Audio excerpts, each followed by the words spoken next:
వడ్డాది మత్స్యరాజుల కాలమున ప్రజల ముఖ్య వృత్తి వ్యవసాయం. వ్యవసాయ రంగంలో ఇతర వర్గాల వారి కంటే శూద్రులు ఎక్కువగా ఉండేవారు. పల్లపు భూముల్లో వరి, చెరకు మున్నగు పంటలు పండించేవారు. మెట్ట భూముల్లో జొన్నలు, మొక్కజొన్నలు, కందులు, పెసర, మినుములు, పసుపు, శొంఠి, ఉల్లి పంటలు పండించేవారు. ఇవే కాకుండా గుమ్మడి, అరటి, వంకాయ, కాకరకాయ మున్నగు కాయగూరలు, కంద, పెండలము, చిరుగడ మొదలైన దుంపలు, మామిడి, మేడిపండ్లు ఉండేవి. ఇక పోక, పువ్వుల తోటలను కూడా పెంచేవారు. భూమి స్వంత ఆస్తిగా ప్రాచీన కాలం నుండి కూడా పరిగణించబడేది.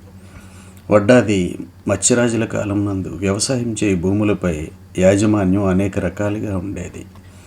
రాజునకు తన రాజ్యం నందు ప్రత్యేకంగా కొంత భూమి ఉండేది. ఇట్టి భూముల్ని ప్రభుమాన్యాలని పిలిచేవారు.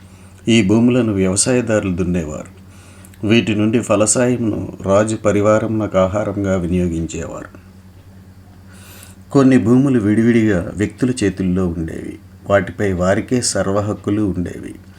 దాని మీద ఫలసాయమును వారే అనుభవించేవారు. రాజుకు మాత్రం పన్నును చెల్లించేవారు. ఇక మూడవ రకం భూములు ఉమ్మడి భూములు. వీటిపై ఉమ్మడిగా ఒక వర్గానికి హక్కు ఉండేది. ఆ వర్గంలోని వారంతా వ్యవసాయం చేసుకొని ఫలసాయమంతా పంచుకునేవారు. అగ్రహారంలోని భూములపై మాత్రం పన్ను ఉండేది కాదు. వచ్చిన ఫలసాయం వారి పోషణకు, వైదిక విద్యా వ్యాప్తికి వినియోగించాలి.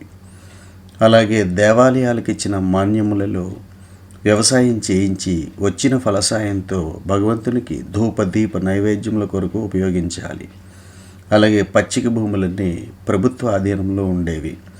వీటిలో పశుగ్రాసమును పెంచేవారు. అలాగే బంజరు భూములు కూడా ప్రభుత్వ ఆధీనంలో ఉండేవి. వాటిని సాగు చేయటానికి ఎవరైనా ముందుకు వస్తే కొంతకాలం పన్ను నుండి మినహాయించేవారు. ఇక నెక్స్ట్ ఎపిసోడ్లో వడ్డాది సామంత రాజ్యంలో వర్తకం ఎలా సాగేదో తెలుసుకుందామా?